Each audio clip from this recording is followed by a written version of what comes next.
sure that as I'm introducing the film, the organ doesn't start coming up. I'm standing on the trap door. It's like the Wizard of Oz. Hey, thank you all for being here tonight. Thank you so much. We've waited a long time for this, and we are really, really excited to show you our film. You know, it's been 11 days since we learned of the passing of Stephen Sondheim, and we are still heartbroken at this loss. The whole West Side Story family, as are his millions of devoted fans. Stephen's songbook spans a breadth of human experience that redefined and expanded what musical theater could hardly imagine before him. Follies, Company, Sweeney Todd, a little night music, Into the Woods, one of our personal favorites, Sunday in the Park with George. So much more, so much more. And before that, Gypsy, and of course, West Side Story, the lyrics he wrote while he was still in his mid-20s. When I first had this idea to reimagine West Side Story, I thought maybe, just maybe, I'd get a chance to get to know Mr. Sondheim. And he got his start writing this material, and I got my start directing my first musical of the same material. So I thought these two ships were going to not pass in the night, but there was going to be something special to happen. And it did. Steve and I worked very closely together every day during all the recording sessions, the pre-recording sessions, and he invested countless hours reading so many drafts of Tony Kushner's adaptation. And in between all of that, and all through the year and a half of COVID, we spent so many hours talking about our shared love of movie history. And it didn't take long for us to become good friends, to the point that he became SS1 to my SS2.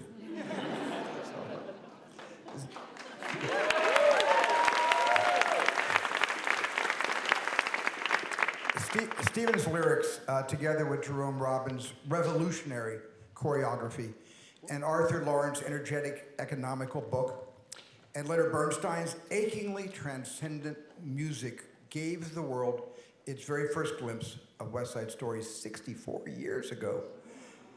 The trustees of the Jerome Robbins estate, the Arthur Lawrence estate, and the Leonard Bernstein estate were so magnificent in their generosity and support for us and their trust in us, without which we absolutely would not have been here tonight. So, now, in the audience tonight are two members of the original 1957 Broadway cast. Can I just ask you to stand? Please let me ask you, Grover Dale, who played Snowboy, and Julie Oscar McLeod, who played Pauline. Right there.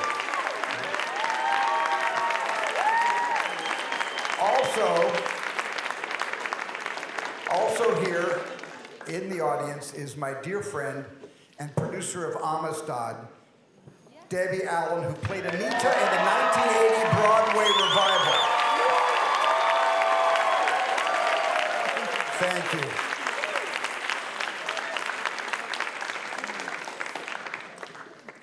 Now, I saw the groundbreaking and inimitable 1961 Robert Wise Jerome Robbins film when it came out at least 5 times, at least in first run release.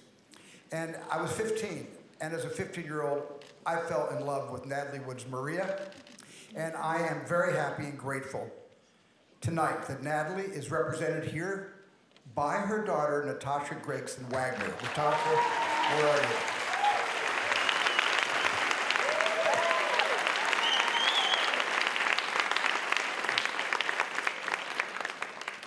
We also have someone very special tonight in our audience whose stunning, immaculate performance can be heard on the original Broadway cast album.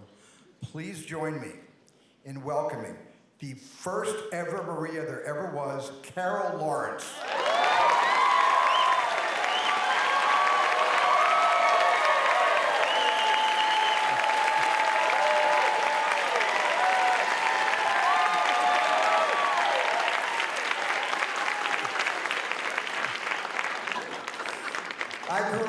album when I was 11 years old with you running down the street in New York, pulling Tony behind you in your wake.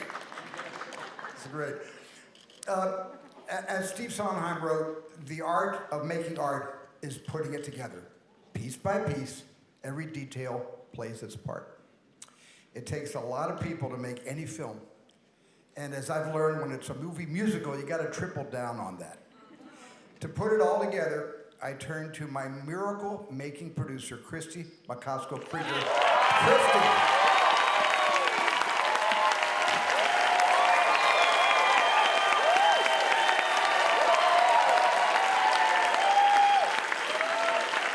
I cannot do any of these movies without you, Christy. We also have many members of the fiercely dedicated and brilliantly talented crew that she and I assembled. And I love you all, and I love what you contributed to this production. So let me just say your names, and if we all stand up and maybe save the applause, that never works when people say that, I know. But I'm just gonna say their names, stand up, and we can give them a big round of applause afterwards. Producer Kevin McCullum.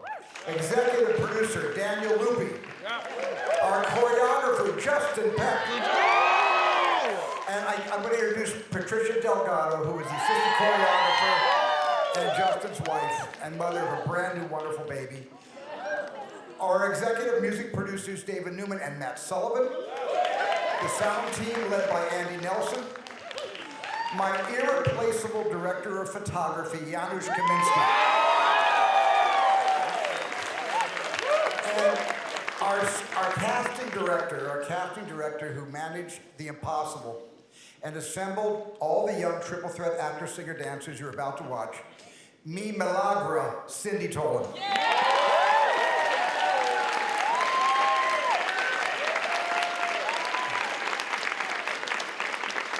My deeply talented editors, Michael Kahn, who has been a brother to me for 44 years, and Sarah Brochard, who is now a 12-year veteran of our editing room family.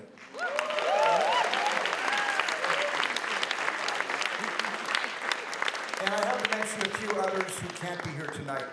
Executive producer Adam Sumner, production designer Adam Stockhausen, costume designer Paul Taswell, the third in our triumvirate of executive music producers, and the person who did all the vocal direction of the entire cast, the great Janine Tesori. And our astounding conductor, Maestro Gustavo Dudamel. Yes. And the other maestro, the brilliant playwright and screenwriter, Tony Kushner himself. So now, I'm delighted, where are you all? You're down here, I think, okay? I'm delighted to introduce our cast to you, those of us who are here. Iris Menace, who plays Anybody's. Stand up.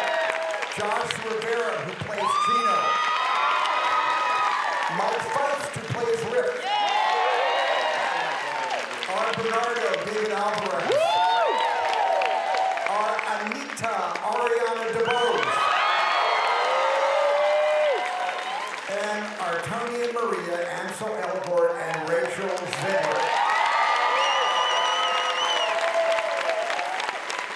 And all the sharks and jets who are with us tonight, all of you troublemakers, please stand.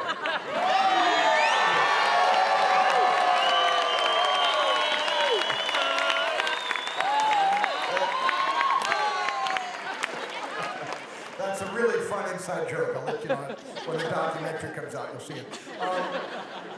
So, my family has understood better than anyone my passion to find a new way into reimagining West Side Story. Our kids were raised singing Maria, Officer Krupke, Something's Coming, and Tonight. And I've got all the videos to prove that over the years. My wife, Kate,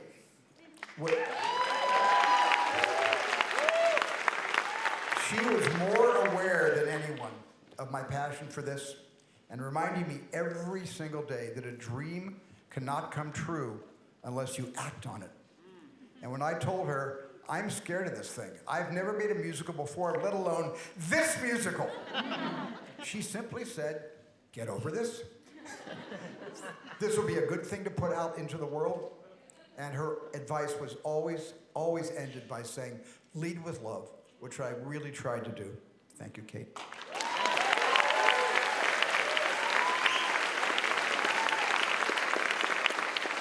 And now, just introducing this next person makes me feel like dancing, which is a Kafkaesque sight I will spare all of you of.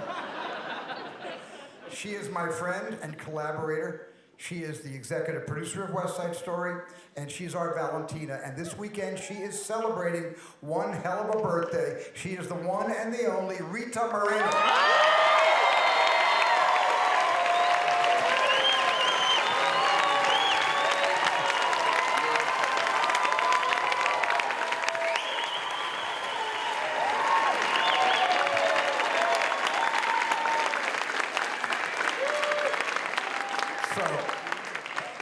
So thank you to this entire company, to this entire ensemble, and to the thousands of individuals that helped make this dream come true. Here now is West Side Story.